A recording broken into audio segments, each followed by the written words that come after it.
دار شنو؟ صلى الله عليه الرسول صلى الله عليه وسلم. طيب بتبكي ليه؟ احنا ما هنده جنبه حنخش نزوره.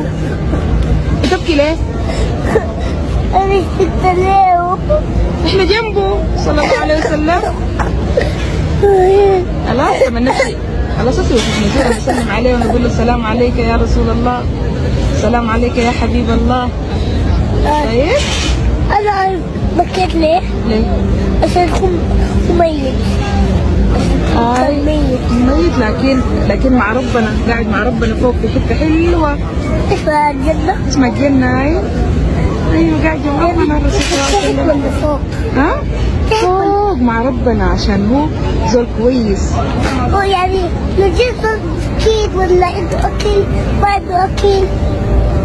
صلى الله عليه وسلم بيجي قلت له وديك أكيد. ايوه يعني صلى الله عليه وسلم طيب. طيب شديد. أنا بتسمي رسول الله. صلى الله عليه وسلم.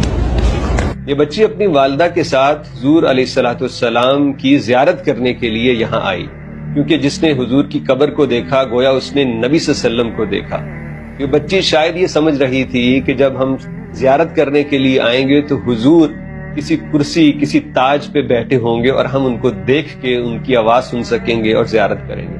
لیکن بچی کو پتہ چلا کہ حضور صلی اللہ علیہ وسلم تو وفات پا چکے ہیں اور یہاں ان کی قبر ہے، تو یہ باہر آ کے اس بات پہ رو رہی ہے کہ حضور وفات پا چکے ہیں۔ اس بچی کا یہ انداز کئی لوگوں کو جذباتی کر گیا، اور قربان جائیں کہ کیا خوبصورت ماں باپ کی تربیت اور حضور سے کیسی محبت اور عشق ہے کہ چھوٹی سی بچی اس بات پہ رو رہی ہے کہ میرے نبی میرے درمیان نہیں ہیں اور وفات پا چکے ہیں۔ یہ بچی بتانے والے سے یہ بھی پوچھتی ہے کہ میرے نبی کہاں ہیں، وہ زمین پہ ہیں یا پھر اوپر چلے گئے، کیونکہ انہیں بتایا گیا کہ آپ صلی اللہ علیہ وسلم وفات کے بعد جنت میں جا چکے ہیں، جس طرح بچوں کو بتایا جاتا ہے۔